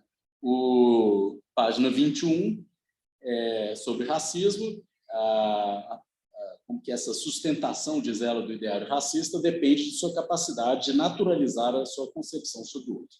Então, aqui fica claro que a crítica, ou a antirracista, é também uma crítica contra essa naturalização que foi produzida, dentre outras razões, por essa suposta ciência, né? Aquilo que se colocava como ciência, que produzia, né? E alimentava o próprio racismo. Só para destacar uma ideia que, para mim, chama muita atenção, essa da profecia autorrealizadora das racismo, que eu vejo em outras relações de opressão, né? Que é uma criação dessa opressão que dificulta o acesso das pessoas pertencentes àquela realidade ou àquela identidade, se a gente falar em termos, e aí, em que elas estão submetidas àquela situação de opressão e não acessam, elas falam, tá vendo? Elas são inferiores. Então, há uma inferiorização que se retroalimenta. Esse conceito, para mim, foi muito interessante, uma forma muito boa de resumir isso que acontece. Né? Porque existe, por exemplo, nos estudos da criminalidade, uma coisa muito forte dessa profecia autorrealizadora, em que vão dizer que as pessoas negras praticam mais crimes e aí encarceram mais essas pessoas, mantêm essas pessoas no ciclo, enfim, de violência estatal, colocam essas pessoas estão historicamente em situação de subalternidade social, e aí essa coisa se mantém dizendo, realmente elas são mais criminosas, né? Não, isso acontece com mulheres na política também, por exemplo, existem alguns cientistas políticos que vão falar que as mulheres não se interessam pela política, que não adiantam as cotas, por exemplo, porque as mulheres não querem, não se interessam, e aí você tem todo um contexto social que desincentiva, que apresenta dificuldades para que essas mulheres acessem esses espaços. E aí, uma vez que essas mulheres chegam a ocupar, são minoritárias, enfrentam mais dificuldades. Então, essas profecias autorrealizadoras, eu achei é um termo interessante. Não, e de fato, assim, é porque é como se a gente tivesse uma construção social que é excludente, né, de um outro, que é excluído, um não ser, e aí os efeitos da própria exclusão alimentam aquilo que supostamente justifica a construção do outro, não é? E aí entra uma dinâmica que eu acho interessante nisso, de entender, não é? Interessante não porque é bom, mas para a gente entender o fenômeno, que é a dinâmica própria de todo preconceito. Todo preconceito funciona assim, quando tem algo que corrobora o preconceito, ele é imediatamente utilizado para alimentar ainda mais aquelas crenças que se tem preconceituosamente com relação ao outro. E sempre que aparece algo que, de alguma maneira, contraria o preconceito, tende a ser descartado como ou uma exceção, ou algo que não foi devidamente levantado, ou que é falso, etc. Eu estou lembrando de um trabalho que eu acho muito bom, aliás, de uma antropóloga, a Tereza de Rios Caldeira, que se chama Cidade de Muros. Ela analisou a violência na cidade de São Paulo, o crescimento do crime violento nos anos 80 e 90. É um livraço, assim, muito bom. Um tempo atrás eu li ele em um grupo de estudo até, sobre o pessoal interessado em crime e tal. E nesse trabalho ela tem um capítulo que ela fala, o tema é a fala do crime. Ela sai entrevistando pessoas de várias regiões da cidade de São Paulo, classes sociais, sobre a percepção que elas tinham da criminalidade. E era muito comum, sobretudo na classe média paulistana, o discurso, a crença de que o problema eram os nordestinos que tinham chegado em grande quantidade na cidade de São Paulo. E na hora que dados eram apresentados, e aí toda notícia que saia no jornal de um crime, alguma coisa que o autor do crime era um nordestino, isso só fortalece o preconceito, percebe? Se o criminoso é qualquer outra pessoa, sei lá, um imigrante, sei lá, filho de imigrante italiano e tal, não acontece, não é? Mas se eram nordestinos, você reforça o preconceito. E mesmo com dados sendo indicados, mostrando que isso não teve impacto na criminalidade de São Paulo, que não era esse elemento, não era relevante para entender a criminalidade de São Paulo, isso não altera o preconceito. O preconceito, e aí acho que esse que você está falando da profecia que se autorrealiza, porque o próprio preconceito o tempo inteiro ele busca sempre, ele se apega a tudo aquilo que reforça a si mesmo. E tudo que, de alguma maneira, refuta o preconceito é negado, ou não é visto como relevante, ou é exceção. Isso dialoga com essa particularidade que só é vista quando é a subalternidade. Quer dizer, quando é um imigrante italiano, a raça não tem importância. Exato. E aí até a fala do crime muda. Exato. Igual, por exemplo, tem um caso clássico, né? Os atentados terroristas, ditos terroristas. Quando são realizados por exemplo, um árabe, né? Aí fala-se assim, né? Sei lá, um extremista islâmico, um árabe comete um atentado. Quando é realizado por um branco, né? Por exemplo, igual na Suécia, né?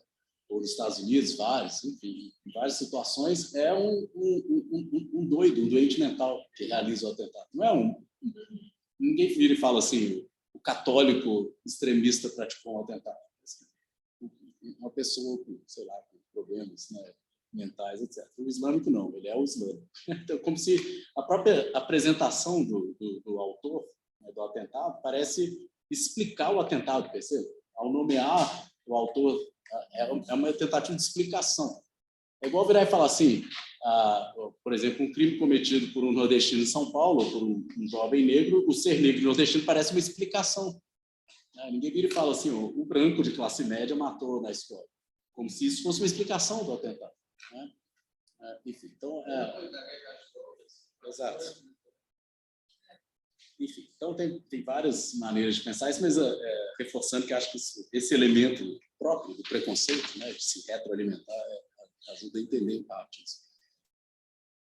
Ok, na página 22, para a gente finalizar essa introdução, diz ela que a analítica do poder, então, remete, uma analítica do poder, é um termo Foucaultiano, sim, só para explicar, a analítica do poder, Foucault cunha esse termo em oposição à teoria do poder.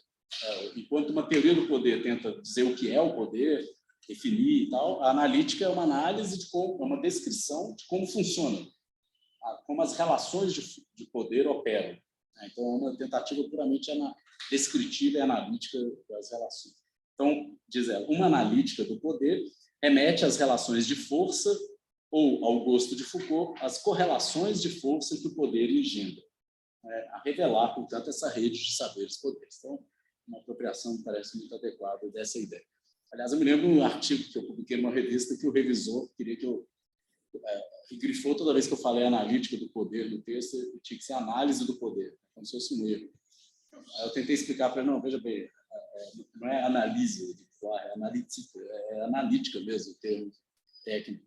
É como se fosse, ele insistiu assim, não, tem que corrigir, isso está um erro aqui. A Sueli Carneiro errou também, que ela deixou a analítica do poder. Bom, depois, outro ponto aqui, a modesta intenção deste estudo passa muito ao largo de qualquer pretensão de realizar uma arqueologia dos saberes e de uma genealogia dos poderes sobre as relações raciais no Brasil. Limita-se à apresentação de alguns discursos e práticas que configuram a racialidade. Então, que ela tem, sei lá, uma clareza assim, de estabelecer algo menos ambicioso, vamos dizer assim. Ela está dizendo que não é uma genealogia ou uma arqueologia dessas relações, porque isso envolveria um estudo de vários arquivos assim, de práticas, discursos sobre a racialidade no Brasil, que não é o que ela se propôs a fazer. Ela está dizendo que é uma proposta mais humilde de pegar simplesmente certos conceitos e fazer eles operarem e pensar a questão racial no Brasil, mas sem se propor aí a fazer esse estudo mais, né, de viés aí genealógico. Ok. E no final do livro, no final da apresentação, a última frase, ela diz que a terceira parte do livro adota o recurso da presença testemunhal por concordar com Foucault a respeito da indignidade de falar pelo outro, que é um tema também interessantíssimo, que ela coloca aqui, né? Ou seja, esse recurso testemunhal, esse trazer os relatos, e ela mesma se colocar como alguém que oferece um relato, né, a partir de uma experiência, isso está muito na linha do que Foucault, em vários momentos, falou sobre o papel do intelectual, etc., como não devendo falar no lugar do outro, né? Não se colocando como alguém que tem uma perspectiva privilegiada e que é capaz de, supostamente, traduzir e esclarecer aquilo que o outro diz, etc. Ao invés disso, é uma postura que, por um lado, é sobretudo de ouvir o outro, né? Não silenciar ele, dizer no lugar dele, digamos assim. Primeiro ouvir, mas e depois dialogar, né? Ou seja, a partir da escuta desse outro, conversar com o outro, né? E não se colocar no lugar dele. Não é à toa que Foucault, por exemplo, organizou projetos editoriais, publicação de discursos dessas outras vozes, em geral silenciadas e tal. O discurso de, sei lá, My Secret Life, um homossexual inglês do século XIX, Herculino Barban, né, uma intersexo, né, um diário, né, de uma hermafrodita do século XIX também na França, o Pierre Rivière, um monstro moral que degolou a mãe, os irmãos e tal, um crime considerado bárbaro também do século XIX na França. Enfim, esses discursos que ele comentou, publicou, organizou, um pouco desse projeto, né? Em vez de falar pelo outro, trazer esses discursos e ouvir e dialogar com essas vidas. O título que ele usou para a coleção era Vidas Paralelas, né? Essas vidas outras, né? Dissidentes. Ok. Bom, então, sobre a apresentação, era isso. No final do livro, vou só recomendar, não vai ter tempo aqui de discutir o texto, mas é um texto também é um pós-fácil da Yara Fratesi, que é uma professora, né, da Unicamp, tal, que discute filosofia política, enfim, também feminismo, vários aspectos. E ela faz alguns comentários que eu acho interessantes, que situam melhor o projeto da Sueli Carneiro, o tipo de trabalho, a importância que esse trabalho tem. Ela destaca também essa apropriação que ela faz dos conceitos Foucaultianos, que é algo que já apareceu no início e claramente orienta todo esse trabalho. Mas não só Foucault, a Yara vai falar também da influência do Charles Mills, sobretudo, a noção de contrato racial. Isso é um tema que vai aparecer aqui, que é uma noção que critica as ficções contratualistas e todo o discurso de legitimação do poder de tipo moderno, e tal, né? Mostrar que por trás do contrato social existe um contrato racial que é estruturador dessa sociedade moderna. E é uma reviravolta aí, conceito teórico, conceitual, no contratualismo, nas teorias contratualistas. Que isso é trazido. Ela destaca a originalidade do trabalho da Sueli Carneiro. Eu destaquei várias vezes aqui, né? Um pioneirismo, está falando sobre temas que só depois se tornaram mais comuns. Enfim, então, ela foi pioneira, e a Yara também destaca isso, foi pioneira em elaborar uma análise do contrato social brasileiro nos termos de Mills, né? Então, não foi só ao ler Foucault que ela foi pioneira, ao ler o Mills também.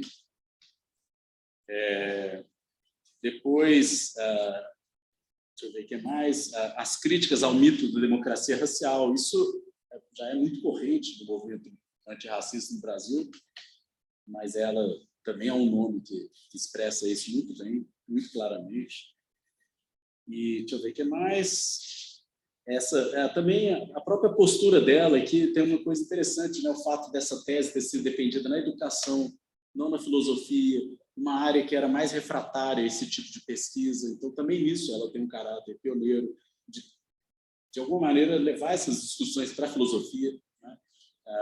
E que hoje tem muita gente na filosofia que discute isso, mas naquela época não tinha ninguém. Ela nem pôde fazer uma tese na área de filosofia sobre isso, né? Acho que nem era considerado filosófico, digamos assim, discutir a racialidade no Brasil. Então, ela tem também esse papel fundamental. Deixa eu ver o que mais. E nesse pós-fácil, ela vai ainda fazer referência a outros nomes que se aproximam da reflexão da Sueli Carneiro, por exemplo, o Aimé Césaire, que é um grande pensador decolonial, né, tem um discurso sobre o colonialismo e tal, que é um texto importantíssimo, muito bonito, aliás. E ela defende que a interpretação que ela faz é de que há na Sueli Carneiro um outro tipo de universalismo, que não toma a experiência, obviamente, dos grupos hegemônicos, do branco ocidental, como paradigmático do que é o humano, né? Claro, uma crítica em relação a isso. Ela aponta, então, para um outro tipo de universalismo, que é um universalismo que permite, que, ao invés de impedir ou de bloquear, vai permitir o florescimento da diversidade. Então, é uma aposta interessante, porque quando a gente fala em universalismo, a gente associa justamente a uma tentativa de homogeneização e de exclusão do diferente. Essa foi a modernidade ocidental, digamos assim. E aqui não, é um outro tipo de universalismo que inclui o diverso, vamos dizer assim. Então, é um universal que convive com a diversidade, né? Que não tenta acabar com as diferenças ou reduzir as diferenças a particularidades do mundo, vamos dizer assim, que é o que o dispositivo de racialidade faz. Bom, acho que era isso. O texto da Yara Fratesi, então não deu tempo da gente trabalhar muito, mas acho que é fundamental a gente pegar mais o texto da Sueli Carneiro, né? Ele é um pós-fácil, que fica aí a sugestão, vale a pena ler também para entender melhor o projeto da Sueli Carneiro. A gente acabou de chegar no nosso horário, então eu vou tentar sempre respeitar o horário, porque as pessoas têm compromisso, etc. Eu também, enfim, então vamos tentar manter esse horário de 4h30 como limite para os nossos encontros. E eu queria agradecer a presença presencial do pessoal que está aqui e de vocês aí pela internet também participando desse grupo. Hoje foi só um primeiro contato com esse livro. Quem ainda não tem o livro, sugiro muito que peça, até porque ele está bonito, vale a pena ter esse livro em casa. Então façam isso para começar a leitura e na semana que vem não, mas no nosso próximo encontro, daqui 15 dias, né? Acho que é dia 13, né?